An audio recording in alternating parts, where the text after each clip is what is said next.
హీరోయిన్లలో విజయశాంతి, రాధ మంచి డాన్సర్లుగా రాణించారు. ఇప్పటి తరం హీరోయిన్లలో సాయి పల్లవి బెస్ట్ డాన్సర్ గా రాణిస్తుంది. ఆమెని డామినేట్ చేయడం శ్రీలీల వల్ల కూడా సాధ్యం కావడం లేదు. ఆమె డాన్సులకు చిరంజీవి కూడా ఫిదా అయ్యారు. ఈ విషయాన్ని ఓపెన్ గా చెప్పారు. అయితే చిరంజీవి డాన్సులపై సాయి పల్లవి స్పందించింది. ఆమె కామెంట్స్ ఇప్పుడు వైరల్ అవుతున్నాయి. చిరంజీవి డాన్స్ గురించి ప్రత్యేకంగా చెప్పనక్కర్లేదు. 80-90లలో చిరు చూపించిన గ్రేస్, వేసిన స్టెప్పులు ఈ తరం హీరోయిన్లకు కూడా సాధ్యం కాదు. ఇప్పటికే చిరంజీవి డాన్స్ లో వాడివేడి తగ్గలేదు.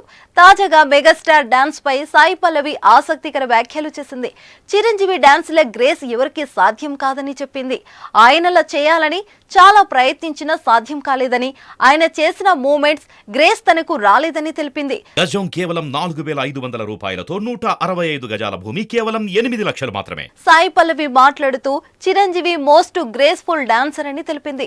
ముఠా మేస్త్రీ చిత్రంలోని మార్కెట్ లో వచ్చే టైటిల్ సాంగ్ గురించి ప్రత్యేకంగా ప్రస్తావించింది సాయి పల్లవి. ఆ పాటలోని డాన్స్ మూమెంట్స్ ని తాను చాలా సార్లు ట్రై చేసిందట. అది తనకు మాత్రం రాలేదని తెలిపింది. తాను ఏం చేసినా ఆడపిల్లనే అని, అది మగవాళ్లు చేసే రిథం అని, అది చిరంజీవికే సాధ్యమైందని వెల్లడించింది. అలాగే మాస్టర్ సినిమాలోని నడక కలిసిన నవరాత్రిలో నుంచి చిరు స్టెప్స్ చిందేశారని, ఇప్పటికీ తాను మర్చిపోలేనని పేర్కొంది. అలాగే 2-3 సినిమాలోని పాటల్లో చిరు స్టెప్పుల గురించి చెప్పుకొచ్చింది. ప్రస్తుతం సాయి పల్లవి కామెంట్స్ సోషల్ మీడియాలో వైరల్ గా అవుతున్నాయి. మెగా ఫ్యాన్స్ సంబరపడుతూ వైరల్ చేస్తున్నారు. అంతేకాదు చిరంజీవి గ్రేస్ ఎవరికి సాధ్యం కాదని, ఆయనలా ఎవరు డాన్స్ చేయలేరని అంటున్నారు. మెగాస్టార్ చిరంజీవి డాన్సుల గురించి ప్రత్యేకంగా చెప్పక్కర్లేదు. టాలీవుడ్ కి డాన్సులతో ఊపు తీసుకొచ్చిన నటుడు. అసలు డాన్సులు పరిచయం చేసింది ఏఎన్నార్ అయితే, ఆ తర్వాత వాటికి సరైన రూపం, కమర్షియాలిటీని తీసుకొచ్చింది చిరంజీవి అనే చెప్పాలి. టాలీవుడ్ లో మొదటి తరం హీరోయిన్లో ఆయనని మించిన డాన్సర్ లేరు. తెలుగు హీరోల్లో బెస్ట్ డాన్సర్ గా నిలిచారు. ఇప్పటికీ అదే గ్రేజు, అదే ఊపు, అదే ఉత్సాహంతో ఆయన డాన్సులు చేసి మెప్పిస్తున్నారు.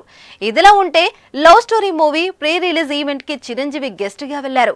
ఆయన పిలవకుండానే సడన్ గా ఈవెంట్ కి హాజరై అందరినీ సర్ప్రైజ్ చేశారు. ఈ సందర్భంగా సాయి పల్లవి గురించి మాట్లాడుతూ, భోలా శంకర్ లో చెల్లి పాత్రకి అడిగితే తిరస్కరించిందని, కానీ ఆమె నో చెప్పడమే తనకు సంతోషంగా ఉందని, ఎందుకంటే మున్ముందు ఆమెతో కలిసి డాన్సులు వేసే అవకాశం వస్తుందని వెయిట్ చేస్తున్నట్లు తెలిపింది. మరి ఈ ఇద్దరి కాంబినేషన్ లో సినిమా ఎప్పుడు పడుతుందో చూడాలి మరి.